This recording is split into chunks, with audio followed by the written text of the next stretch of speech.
Hello दोस्तों, तो कैसे हैं आप लोग। उम्मीद करता हूं आप लोग बहुत अच्छे होंगे और आपकी पढ़ाई भी बहुत अच्छी चल रही होगी। मैं हूं प्रभात दुबे और आपका स्वागत करता हूं प्रोसीड क्लासेस के यूट्यूब चैनल पर, है ना। आज हम लोग मासा और लासा, है ना, पढ़ने वाले हैं। बहुत दिन पहले भी आप लोग पढ़ चुके होंगे, मगर आज हम लोग बहुत बारीकियों से इसको समझने वाले हैं कि आखिर महत्तम समापवर्तक या मासा होता क्या है, लघुत्तम समापवर्त या लासा होता क्या है ना। एक एक करके पढ़ते हैं इसको और समझने की कोशिश करते हैं क्या इसमें डिफरेंस है ना, और छोटी से छोटी इसकी बारीकियों को देखेंगे, है ना। पहले इसकी पूरी थ्योरी जो इसमें है ना बताने लायक, वो कंप्लीट करते हैं। उसके बाद हम देखते हैं ना कि इसके सवाल कैसे आते हैं। तो पहले लघुत्तम समापवर्त से शुरू करते हैं। लघुत्तम या लासा, है ना, लघुत्तम समापवर्ती, ये हो गया, है ना। देखो लघुत्तम तो लीस्ट, है ना। सम, ये दो शब्दों से मिलकर बना है। पहले तो एक सम, दूसरा अपवर्ती। इसका पहले पोस्टमार्टम करते हैं ना। सम, सम मतलब होता है समान, अपवर्त मतलब होता है मल्टीपल, मल्टीपल, है ना। एक एक देखते हैं। पहले देखते हैं कि अपवर्त क्या है, फिर देखते हैं समापवर्त क्या है, और फिर देखते हैं लघुत्तम क्या है ना। चलो पहले तो देखते हैं अपवर्त क्या है। व्हाट अबाउट अपवर्त, है ना। यहां लिखते हैं ना, कोई दिक्कत नहीं है ना, दिख रहा होगा, हाँ दिख रहा है। अपवर्त, अपवर्त, अपवर्त, है ना। इसको इंग्लिश में कहते हैं मल्टीपल। क्या? मल्टीपल, है ना। ठीक, किसी संख्या का अपवर्त वही संख्याएं होती है ना जो उससे विभाजित होती है। जैसे 5 का अपवर्त, क्या 5 का अपवर्त लिखना है तो क्या लिखेंगे आप? अपवर्त क्या लिखेंगे? 5 लिखेंगे, 5 5 से विभाजित है। 10 लिखेंगे, 15 लिखेंगे, है ना। 20 लिखेंगे, 25 लिखेंगे, ऐसे ऐसे बहुत सारी संख्या होंगी। 1 से 25 लिखेंगे, है ना। 130 लिखेंगे, ऐसे ऐसे और संख्याएं हैं। इसमें कोई दिक्कत नहीं। किसी संख्या का अपवर्त बहुत, मतलब अनंत संख्याएं होती है। किसी संख्या का अपवर्त अनंत संख्याएं होती है। 5 का अपवर्त हमने देखा। ऐसे ही अगर हमको लिखना हो 8 का अपवर्त, किसका? 8 का, तो क्या लिख सकते हैं? 8, 16, 24, 32 और ऐसे ही बहुत सारी संख्या होगी, है ना। अनंत तक जाएगा ना। किसी संख्या का अपवर्त अनंत तक होता है। अब हम देखते हैं कि समापवर्त क्या है। क्या? समापवर्त, समापवर्त,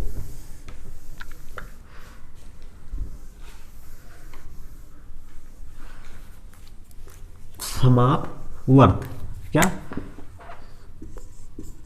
समापवर्त, इसको इंग्लिश में कहते हैं कॉमन मल्टीपल। क्या?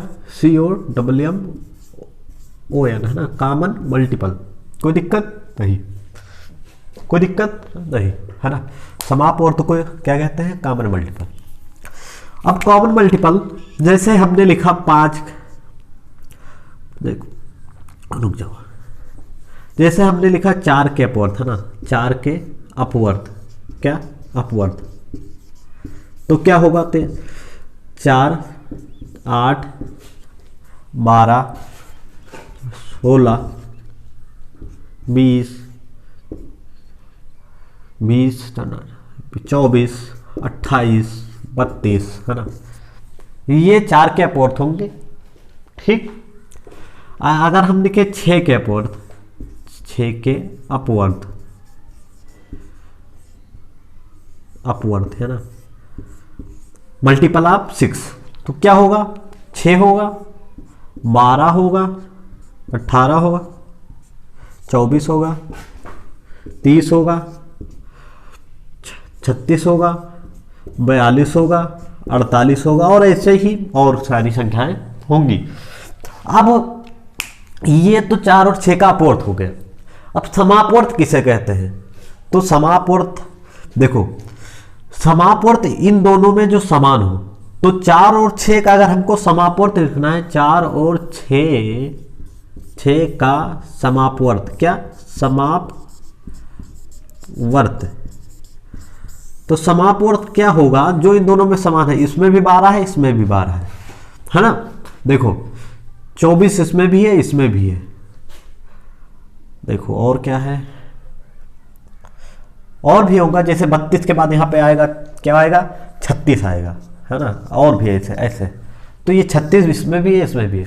तो समापवर्त लिख ले, तो जैसे 12 हो गया 4 और 6 का, है ना, 12, 24, 36, 48, है ना, ये इन दोनों में है। तो 4 और 6 का समापवर्त ये होंगे, और कितने होंगे? ये अनंत होंगे। समापवर्त कितने होते हैं? अनंत होते हैं।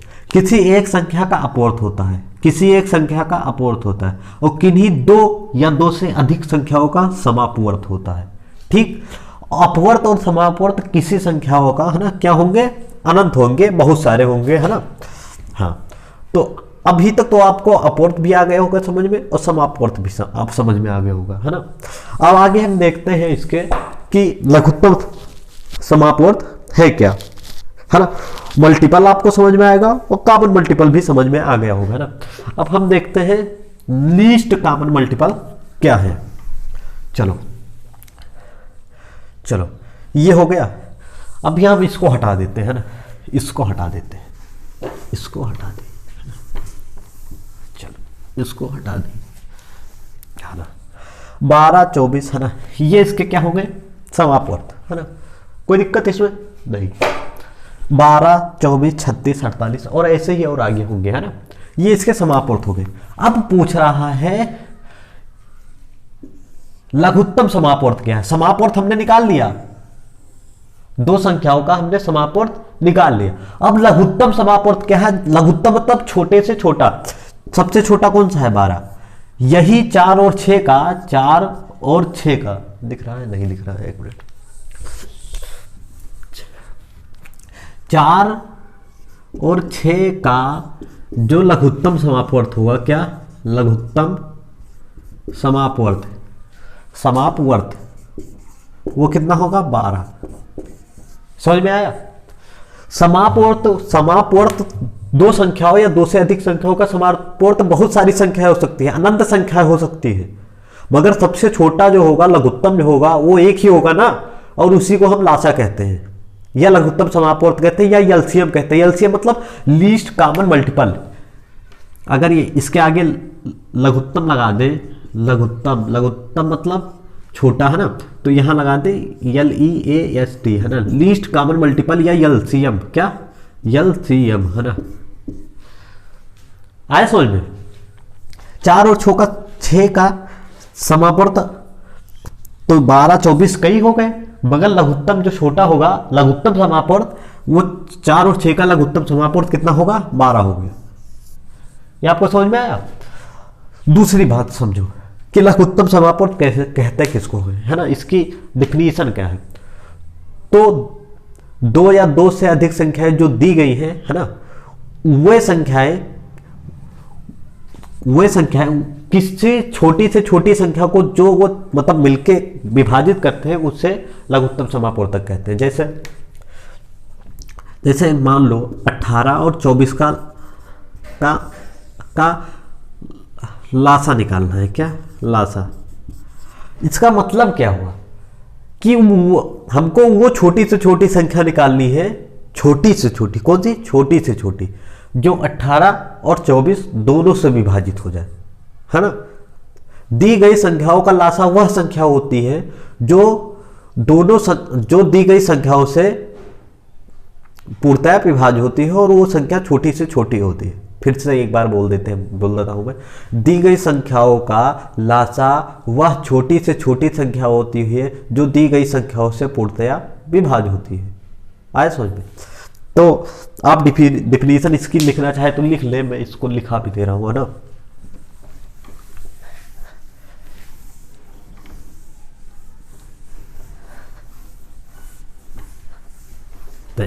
देखिए देखिए जैसे लघुत्तम समापवर्त, अभी यहां वर्त है ना, इसको ध्यान रखना। पहले इसको हटा देते हैं, अब इसको शॉर्ट फॉर्म लिखते हैं लासा, या लीस्ट कॉमन मल्टीपल, LCM, है ना, LCM। और कहते हैं दी गई संख्याओं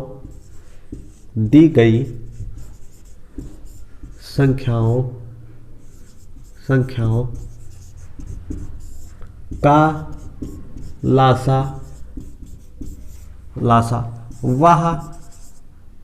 वह छोटी से छोटी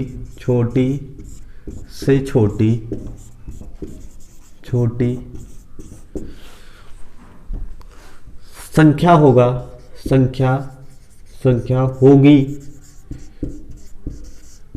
जो दी गई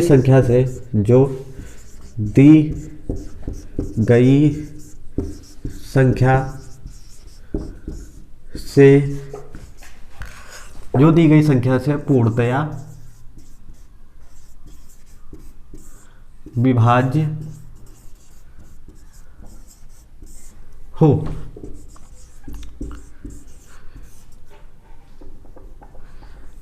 ये तो लासा की डिफिनीशन हो गई, है ना। इसका एग्जाम्पल देखो, जैसे हमको निकालना है 4 और 12 का लासा, और इसका लासा होता है 24। इसका मतलब क्या हुआ, 4 और 12 का लासा निकालना है, इसका मतलब हुआ हमको वो छोटी से छोटी संख्या निकालनी है जो 4 और 12 दोनों से कट जाए, है ना। और ऐसी छोटी छोटी संख्या कौन सी है, 24। मतलब 24 ऐसी संख्या है जो 4 और 12 से दोनों से कट रही है, और यह सबसे छोटी संख्या है। और भी संख्याएं होंगी जो 4 और 12 दोनों से कट रही है, मगर वो इससे बड़ी होंगी, है ना। चलो, लासा वाला कंसेप्ट आपका क्लियर हो गया होगा, है ना। अभी लासा निकालने की आपको विधियां बताते हैं, या पहले लासा बताते हैं फिर विधियां बताएं। पहले विधियां ही बता देते हैं ना। चलो,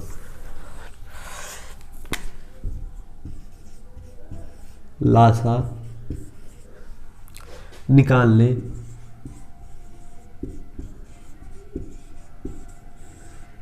की विधियां, है ना, क्या विधियां।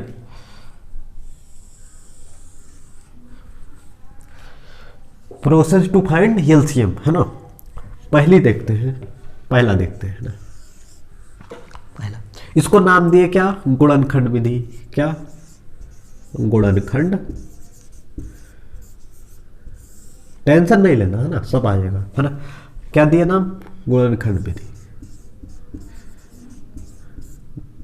विधि। इंग्लिश में क्या कहेंगे इसको, फैक्टर मेथड।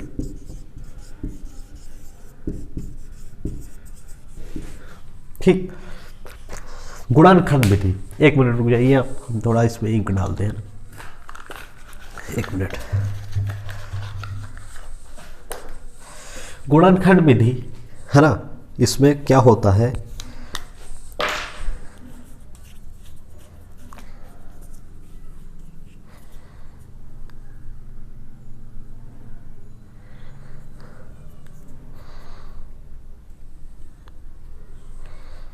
बस हो गया, है ना। तो इसमें होता क्या है, देखिए, गुणनखंड विधि। कोई संख्या दी है, जैसे 8 दी है, 12 दी है, और मान लो 14 दिया है। ठीक, इसका हमको मासा निकालना है। अब गुणनखंड विधि से हम कैसे निकालेंगे ये बता रहे हैं।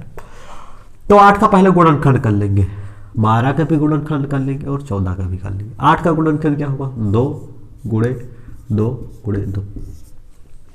ठीक, जिसको गुणनखंड करना नहीं आता वो देख ले इधर, है ना।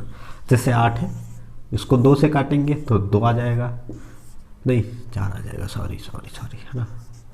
फिर 2 से काटेंगे तो 2 आ जाएगा, फिर 2 से काटेंगे 1 आ गया, मतलब 8 बराबर 2 गुणे 2 गुणे 2 है ना, इसका गुणा है ना। जैसे एक 12 का भी निकाल के देख लेते हैं ना। 12 गुणनखंड करना है 2, 6 आ गया, 3 आ गया और 3 आ गया है ना, 1 आ गया, तो 2 गुणे 2 गुणे 3 है ना, ये 12 के बराबर हो, 2 दूनी 4, 4 तिया 12 है ना, ये हो गया। ठीक, देखो 12 तो क्या लिख सकते हैं, 2 गुणे 2 गुणे 3, कोई दिक्कत इसमें नहीं। 14 कह देते हैं तो 2 है ना गुणे 7, ये होगा या नहीं होगा। इसको क्या लिख सकते हैं, 2 के पावर 3 लिख सकते हैं इसको, अरे हटाओ यार इसको है ना, बराबर लगा दो ना, 2 के पावर 3 लिख सकते हैं। इसको क्या लिख सकते हैं, 2 के पावर 2 गुणे 3, 2 2 बार आ रहा है तो 2 के पावर 2, 2 3 बार आ रहा है 2 के पावर 3, 3 एक बार आ रहा है तो 3 के पावर 1 या 3 है ना सिर्फ। इसको क्या लिख सकते हैं, 2 के पावर 1 गुणे 7। ठीक, अब हमको निकालना है क्या, मासा। तो मासा ऐसे निकलेगा, आप देखिए है ना, लासा निकालना सॉरी है ना, लासा। तो 8 12 14 का लासा बराबर, तो कितनी संख्याएं आ रही है पहले देखो, एक 2 आ रहा है, एक 3 है, एक 7 है ना, ये एक 2 है, एक 3 है, एक 7 है, तो 2 लिख लो, 3 लिख लो और 7 लिख लो।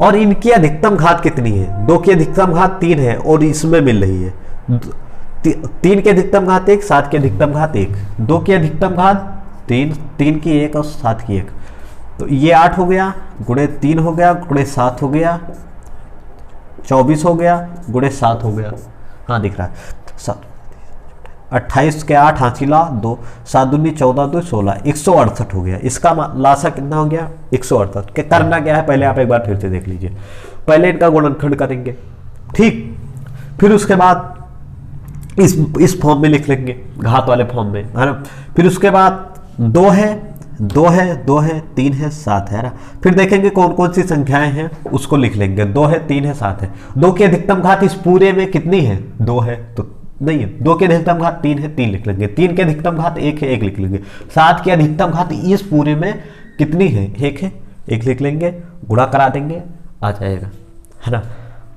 फिर से देखते हैं एक बार, एक क्वेश्चन और देखते हैं, पर आपकी संख्याएं नहीं देंगे है ना, डायरेक्ट सिर्फ ये तुलना कराना वाला आपको नहीं आया होगा तो नहीं आया होगा ना। देखो अगर कोई ऐसी संख्या आ गई है जैसे 2 के पावर 5 गुणे 3 के पावर 3 गुणे 8 के पावर 7, 2 के पावर 8 गुणे 3 के पावर 1 गुणे बस समझ लो इतना ही है ना। तीसरी संख्या मान लो 3 के पावर 4 गुणे 8 के पावर 8 गुणे, या 3 के पावर सिर्फ 3 रहेगा, वैसे 8 के पावर कभी होगा नहीं क्योंकि ये 2 में टूट जाएगा ना। चलो 3 4 5 कर लो है ना, 5 के पावर 8 है ना। ऐसी एक संख्या है जिसका गुणनखंड इस फॉर्म में आया है ना, घात वाले में। दूसरी संख्या है उसका गुणनखंड ऐसे आया 2 के पावर 2 3 के पावर 1 गुणे 5 के पावर 3 है ना। और तीसरी संख्या है 3 के पावर 1 2 के पावर 5 और 5 इसमें है नहीं है ना। चलो कितनी संख्याएं हैं, 2 3 5, 2 3 5 है ना, 2 3, तो इसमें 2 है 3 है और 5 है ना, इसको गुणे में लिख लो। 2 की अधिकतम घात इतने पूरे में कितनी है, अधिकतम घात 2 की 5 है, 5 लिख लेते हैं ना। 3 की अधिकतम घात कहाँ है, तो 3 की अधिकतम घात 3 है, 3 लिख लेते हैं हाँ। 5 की अधिकतम घात पूरे में कितना है, 8 है। अब इसको 2 को 5 इन सब का गुणा करा देंगे और जो आएगा उसे लिख। ये अधिकतम घात कैसे लेते हैं ये हम तुमको बता देते हैं ना। हो गया। चलो अगला देखते हैं। अरे सवाल इस पर बहुत सारे कराएंगे, आपको सब आ जाएगा है ना। चलो गुणांकन विधि हो गई है ना। चलो अब देखते हैं भाग विधि। ये विधि अच्छी है थोड़ी ज़्यादा है ना, इसका यूज भी ज़्यादा होता है, देखते हैं है ना। भाग विधि, भाग विधि, डिवाइड मेथड है ना, DIVID, डिवाइड मेथड है ना, ये दूसरी विधि है। कोई भी संख्या दी हुई है जैसे 6, 14 और 21 है ना, इसका मासा ज्ञात करना है। तो क्या करेंगे, पहले ऐसे लाइन खींच लेंगे और जिससे संख्याएं कट रही हो उसको उससे करेंगे, जो संख्या नहीं कट रही है उसको छोड़ देंगे। 2 से कट रही है, 2 से 6 3 आ गया, 14 कट रहा है, हाँ 7 आ गया, 21 कट रहा है, नहीं कट रहा है, इसको ऐसे लिख लेंगे। जो नहीं कटेगा उसको ऐसे लिख लेंगे, जो कट रहा है उसको काट देंगे। मगर छोटी छोटी संख्याओं से करना है, डायरेक्ट 6 से नहीं काटना है, डायरेक्ट 14 से नहीं काटना है ना, छोटी संख्याओं से। अगर 2 से कट रहा है तो 2 से, नहीं कट रहा है तो 3 से, नहीं कट रहा है 4 से, अगर जो कट रहा है वो 2 से कटेगा तो 2 से ही काट देंगे, 5 से नहीं कट रहा है तो, है ना। चलो अब देखो 3 से, 2 से कोई से नहीं कट रहा है तो 3 से, 3 एकम 3, 7 वैसे उतर जाएगा क्योंकि ये ना 3 सते 21 है ना। अब संख्या कट रही है 7 से, यहाँ 1 आ गया, यहाँ भी 1 आ गया और यहाँ भी 1 आ गया, बस हमको एक एक ही बनाना है। अब देखो लासा कितना हो गया, लासा बराबर तो 2 3, 2 गुणे 3 गुणे 7 है ना, 3 दूना 6, 6 गुणे 7 42 हो गया है ना। ठीक, देखो ऐसे छोटी संख्याएं लेते हैं कोई जिनसे संख्याएं कट जा रही हो। 2 से कट गया, 3 आ गया, जो नहीं कट रहा है उसको ऐसे लिख लिए। ठीक, फिर 3 से कट रहा है ये और ये, तो इसको काट दिए, जो नहीं कट रहा है उसको ऐसे लिख लिए। एक एक बनाना है, लास्ट तक ऐसे लाना है ना। एक सवाल इस पे और देख लेते हैं। सवाल क्या देख लेते हैं, आप ये देखिए, इसके बाद हम जब अभी एक्सरसाइज कराएंगे तो बहुत सारे क्वेश्चन ऐसे ला सके आपको कराएंगे, भाग विधि पर आधारित है ना। चलो हो गया, लासा निकालने की विधि भी देख लिया हमने। अभी हमको देखना है मासा। चलो क्या, मासा, मासा देखना है ना। क्या देखना है, मासा। अब मासा का मतलब होता है महत्तम समापवर्तक है ना। चलो मासा, इसको हम 3 भागों में डिवाइड करते हैं। क्या, महत्तम,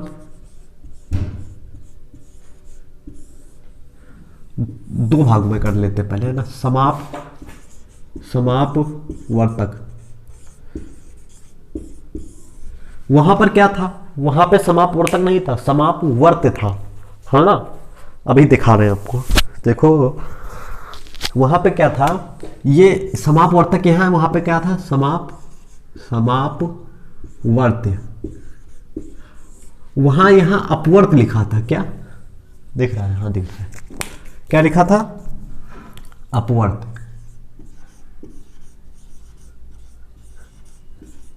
ऐसे लिखा था, यहां पे समापवर्तक लिखा है। ठीक, तो अपवर्त और अपवर्तक में डिफरेंस है ना। अब देखते हैं, यहां से 2 शब्द निकले, एक सम और एक निकला अपवर्तक। अब अपवर्तक किसे कहते हैं, हमको सबसे पहले ये देखना है। फिर उसके बाद समान अपवर्तक निकाल लेंगे, फिर उसके बाद महत्तम बड़ा सा बड़ा निकाल लेंगे। चलो अपवर्तक, जैसे हमको कोई संख्या दी गई 12 और 12 के अपवर्तक लिखना है। क्या, अपवर्तक, तो क्या हो जाएगा, 12 के अपवर्त जब लिखना था, क्या मल्टीपल लिखना था। अभी देख लो, अपवर्तक को कहते हैं फैक्टर। क्या, फैक्टर। अपवर्त को कहते हैं डिवीजर, नहीं फैक्टर या डिवीजर इसे कहते हैं, डिवीजर है ना, दिख रहा है, हाँ डिवीजर है ना। फैक्टर या डिवीजर इसको कहते हैं ना। अपवर्त को क्या कहते थे, मल्टीपल, और इसको फैक्टर कहेंगे हम ना, इस है ना। 12 के अपवर्त तक या फैक्टर लिखना है, फैक्टर है ना। देखो क्या होता है, 12 जिन संख्याओं से कट रही है वो होते हैं, है ना। तो 1 से 12 कट रहा है, हाँ कट रहा है, 2 से कट रहा है, 3 से कट रहा है, 4 से कट रहा है, 5 से नहीं कट रहा है, 6 से कट रहा है, फिर खुद 12 से कट रहा है। ये 12 के अपवर्तक हो गए। क्या हो गए, 12 के अपवर्तक। समझ में आया? हाँ, 12 के अपवर्तक ये संख्या हो गई। और 12 के अपवर्तक कौन होते थे? 12, 12 दूना 24, फिर 36, फिर 48, फिर 60। 12 के अपवर्त ये होते थे। 12 के अपवर्तक क्या होते हैं? 1, 2, 3, 4, 6 और 12। अपवर्त और अपवर्तक में ये फर्क है। अपवर्त में क्या होता था, दी गई संख्या से जो कोई संख्या दी है और वो संख्या जिन जिन संख्या को काटती है वो इसके अपवर्त होते हैं, अपवर्त होते हैं, है ना। अपवर्तक में क्या होता है, कोई संख्या दी होती है और वह संख्या जिन जिन संख्याओं से कटती है वो संख्या खुद कटती है। अपवर्त में काटती है खुद, है ना। अपवर्तक में खुद कटती है, जिन जिन संख्याओं से कटती है उसे उसका अपवर्तक कहते हैं। 12 का अपवर्तक समझ में आ गया होता है, और 12 के अपवर्त भी आपको समझ में आ गया होगा। अपवर्त और अपवर्तक, है ना। अपवर्त इसमें पीछे या आ रहा है ना, उसमें पीछे और नहीं, उसमें पीछे या आ रहा है, इसमें पीछे का आ रहा है। अपवर्त और अपवर्तक, है ना। चलो देखते हैं आगे। चलो, महत्तम समापवर्तक लाभ ये हो गया। चलो एक संख्या को और निकाल लेते हैं, ये बात हटा देते हैं इसको, है ना। अपवर्तक तो आपको समझ में आ गया होगा, है ना। अपवर्तक किसी भी संख्या का। अभी देख लो, एक संख्या और दिखा देते हैं ना। चलो 15 के अपवर्तक क्या होंगे? 15 के अपवर्तक क्या होंगे, है ना। बोलिए आप लोग, क्या होंगे? तो 15 1 से विभाजित होती है, 1 से सभी संख्याएं होती, 2 से नहीं, 3 से हाँ, 4 से नहीं, 5 से हाँ, 6 से नहीं, 7 से नहीं, 8 से नहीं, किसी से अब नहीं होगा, अब डायरेक्ट 15 खुद से होगा। 1, 3, 5 और 15 ये किसके अपवर्तक है? ये किसके अपवर्तक है? तो ये 15 के अपवर्तक है ना। और 15 के अपवर्त एक लिख देते हैं उसको भी, 15 के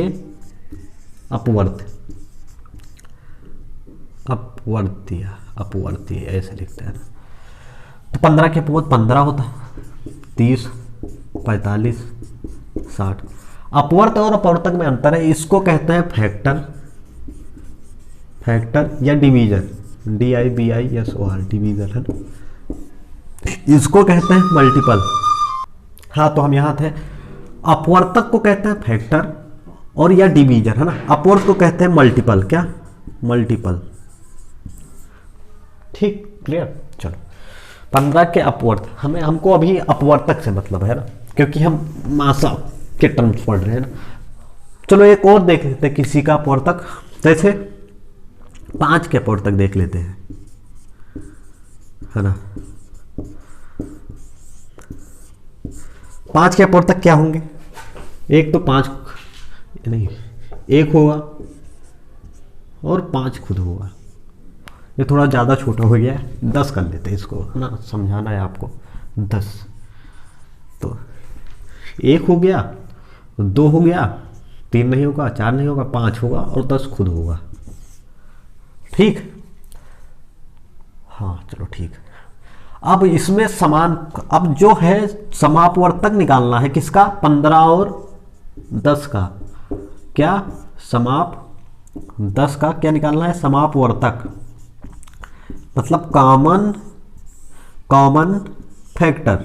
कॉमन फैक्टर कौन कौन सा है? 1 है दोनों में, 5 है दोनों में, और कुछ नहीं है ना। 1 है और 5 है, और भी ऐसा संख्या होती तो आगे जाता है ना। 1 है और 5 है, ठीक। अब महत्तम निकालना है, महत्तम समापवर्तक। समापवर्तक तो ये 2 हो गया। महत्तम मतलब महत्तम समापवर्तक निकालना है। महत्तम समापवर्तक या मासा कह दो उसको, डायरेक्ट कर दो मासा, है ना। और मासा का मतलब होता है बड़ा सा बड़ा, है ना। तो बड़ा कौन है? 5, मतलब 15 और 10 का जो महत्तम समापवर्तक हो गया वो 5 हो गया। नहीं, हाँ 5 हो गया। क्या हो गया? 5 हो गया। मतलब अच्छा, आप इसकी परिभाषा इसकी भी देख लेते हैं ना।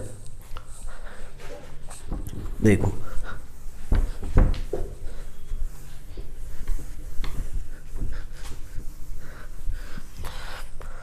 वह बड़ी से बड़ी संख्या, वह बड़ी से बड़ी संख्या जो दी गई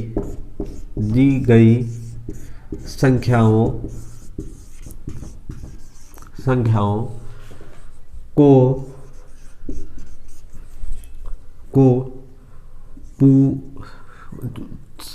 वह बड़ी से बड़ी संख्या जो दी गई संख्याओं से पूरी तरह विभाजित हो जाती है। दी गई संख्याओं का मासा कहलाती है ना। चलो देखो, जैसे एक देखते एग्जाम्पल। जैसे अभी हमने निकाला था 5 नहीं था 10, क्या 10 और 15 का मासा निकाला था। क्या निकाले थे? मासा। कितना आया था? 10 और 15 का मासा 5 आया था। ठीक, मतलब क्या हुआ? 5 वह बड़ी से बड़ी संख्या है, वह बड़ी से बड़ी संख्या है जो इन दोनों संख्याओं को काट दे रही है, पूरी तरह विभाजित। वैसे ही ये 1 से भी विभाजित हो रही है ना। अभी एक और देख लेते हैं एग्जाम्पल इसका। जैसे 20 और 24, क्या 20 और 24 है ना, 24 का मासा। तो 20 और 24 का मासा क्या होता है? 4 होता है ना। क्या ये संख्या 2 से नहीं विभाजित हो रही है? हो रही है, मगर सबसे बड़ी जो संख्या है वो 4 है, जो इन दोनों संख्या को विभाजित कर रहा है ना। तो वह बड़ी से बड़ी संख्या जो दी गई, क्या दी गई संख्याओं को बड़ी से बड़ी संख्या जो दी गई संख्याओं को पूरी तरह से विभाजित कर देती है, वो दी गई संख्याओं का मासा कहलाती है। ठीक, आगे देखते हैं इसके।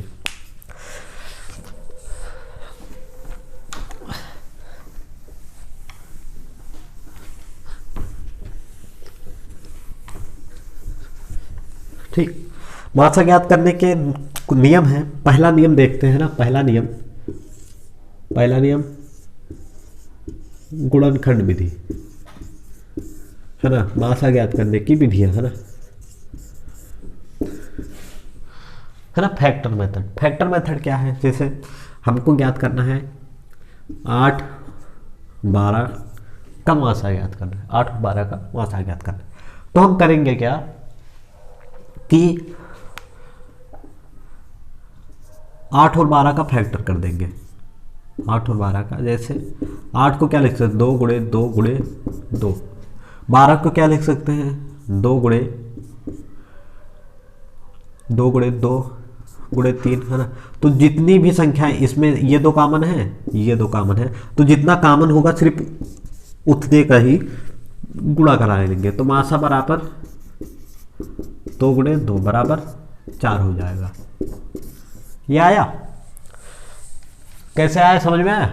जितनी संख्याएं ऊपर और नीचे दोनों में कॉमन होंगी गुणनखंड में, उतनी संख्याएं ले लेंगे और वही मासा हो गया। तो 8 और 12 का मासा 4 हो गया। एक एग्जाम्पल और देख लेते हैं इसका। 15 और 35। तो 15 को क्या लिख सकते हैं? 3 गुणे 5। 35 को क्या लिख सकते हैं?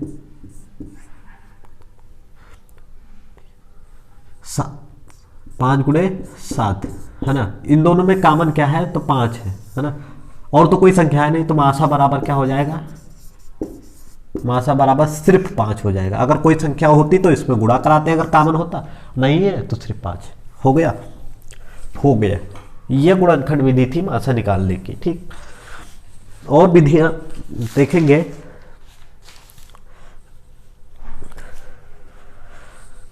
एक मिनट ना, भाग विधि भी देख लेते हैं ना। इसकी भाग विधि भी देख लेते हैं ना। भाग विधि, तो भाग में 2 विधियां हैं है ना। तो भाग की पहले प्रथम विधि देखते हैं ना। भाग की फर्स्ट है ना, प्रथम विधि। अब प्रथम विधि क्या है? जैसे हमको निकालना है 8, 12 और 14 का मासा। ठीक, तो क्या करेंगे? इसको काटेंगे और ऐसी संख्या से काटेंगे जिससे तीनों कटे। लास्ट में क्या था कि कटे 2 कटे 1 कटे मगर जो कट रही है सिर्फ उसको काटेंगे और जो नहीं कट रही है उसको वैसे लिख लेंगे। मगर इसमें क्या है, इसमें आपको ऐसी संख्या लेनी है जो काटे सबको, जैसे 2 तो ये 4, ये 6 और ये 7। अब 14 भी हटा देते हैं ना, 14 हटा देते हैं, थोड़ा ज़्यादा तो लंबा प्रोसेस हो जाए ना। फिर ऐसी कोई संख्या है जो इन दोनों को काट रही है, तो 2, तो यहाँ 2 आ गया, यहाँ 3 आ गया। अब कोई ऐसी संख्या है जो इन दोनों को काट रही है, नहीं है, बस यही तक हमको करना था। अगर नहीं मिल रही है तो मासा बराबर कितना हो जाएगा, 2 गुणे 2 हो जाएगा, यही हमारा 4 मासा हो जाएगा। किसका, 2, 8 और 12 का। आए समझ में, है ना। एक क्वेश्चन और देखते हैं इसके बाद, है ना। वहां हमको एक एक लाना रहता था, यहाँ एक एक नहीं लाना है। यहाँ तक जब तक सारी संख्या किसी एक संख्या से कट रही है तब तक काटना है। उसके बाद जब ऐसी संख्या नहीं बचेगी जो सबसे कट रही है तो वहीं पर छोड़ देंगे और गुणा करा लेंगे। जैसे 6, 12 और 18 का मासा निकालना है तो क्या करेंगे, 2 से काटेंगे, यहाँ 3 आया और यहाँ 6 आया और यहाँ 9 आया। अब ये संख्या 3 से कट रही है ना, तो यहाँ 1 आया, यहाँ 2 आया, यहाँ 3 आया। अब ये संख्याएं किसी एक संख्या से कट रही है, नहीं है, कोई ऐसी संख्या नहीं है, तो मासा बराबर जो आया है वही उसी का गुणा। मासा बराबर 2 गुणे 3, 6, इसका आंसर हो गया, है ना। अगला क्वेश्चन देखते हैं ना। भाग की प्रथम विधि हमने देख ली, अब दूसरी विधि देखते हैं। इस विधि को देखिए आप ध्यान से, है ना, क्योंकि यही विधि ज़्यादा अप्लाई करते हैं हम लोग, है ना। जैसे 9 और 16 का मासा निकालना है, 15 का लो, 9 और 15 का मासा निकालना है, ठीक। तो क्या करेंगे, 9 भागे 15 कर देंगे, ठीक। तो 9 एकम 9, कितना आया, 6 आया, 6 आ गया, कितना शेष 6 आया। बस ये 6 के बाद फिर ऐसे भाग करेंगे, इस संख्या को यहाँ लिख देंगे, ठीक। 6 कम 6, 3 आया, फिर ऐसे कर लेंगे, इसको यहाँ लिख देंगे, 3 दूने 6, कट गया। और जिस संख्या से कटेगा वही मासा होगा, ये मासा हो गया, ठीक, ये मासा हो गया। ये तो 2 संख्याओं का था, 3 संख्याओं का भी देख लेते हैं ना। जैसे एक एग्जाम्पल हम बुक से ले लेते हैं ना। जैसे कोई अच्छा एग्जाम्पल दिख नहीं रहा है ना, चलो वैसे ले लेते हैं ना। जैसे 9 नहीं 12, 9, 12 और 24 का ले लेते हैं ना, ठीक। तो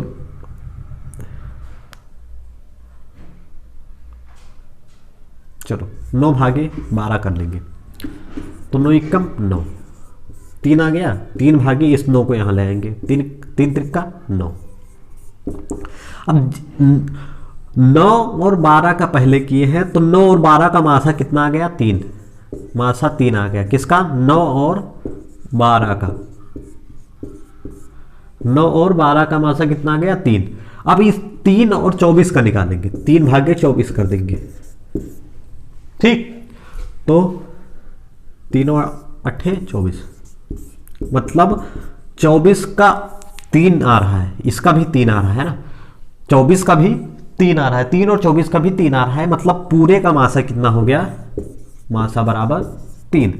अगर ये और बढ़ता, मान लो और बढ़ता और यहाँ 5 से कोई संख्या और आगे करती, तो इन सारे का मान लो सिर्फ 5 से सारी, अभी और आगे इसके बाद स्टेप जैसे वो प्रोसेस ये बढ़ा है वैसे और बढ़ता, 5 से कटती, तो इन सारे का मासा कितना हो जाता, 9, 12 और 24 का मासा 5 हो जाता, मगर यहाँ मासा 3 आ रहा है ना।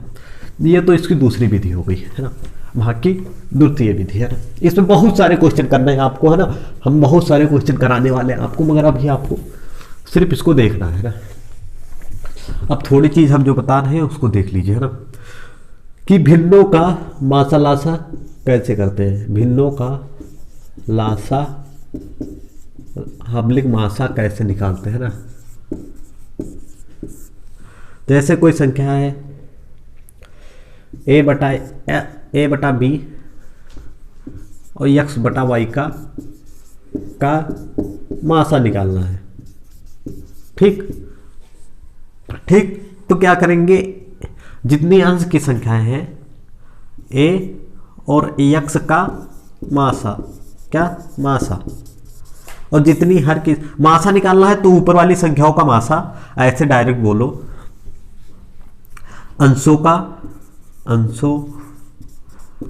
का मासा अपान हरों का लासा। ठीक, ये तो मासा निकालने जैसे, कैसे भिन्नों का मासा कैसे निकालते हैं, भिन्नों का मासा इस सूत्र से निकालते हैं। भिन्नों का मासा ऐसे निकालते हैं, अंशों का मासा निकाल लेते हैं और अपान हरों का लासा कर देते हैं ना। अब लासा कैसे निकालते हैं, लासा बस प्रोसेस उल्टा कर देना है। अंशों, अब लासा पहले लासा निकालना है तो अंशों का लासा निकाल लो अपान हरों का, अब ऊपर लासा निकाल लो तो नीचे मासा निकाल लो अपान मासा, है ना। जो निकालना है वो अंशों का, जो जैसे भिन्नों का लासा निकालना है तो अंशों का लासा निकालना पड़ेगा, हर का मासा निकालना पड़ेगा, उसके अपोजिट, है ना। यह तक हो गया, है ना। चलो, अब कोई दो संख्याएं हैं और उनका लासा मासा दिया है, तो उसमें संबंध क्या होगा। जैसे दो संख्याओं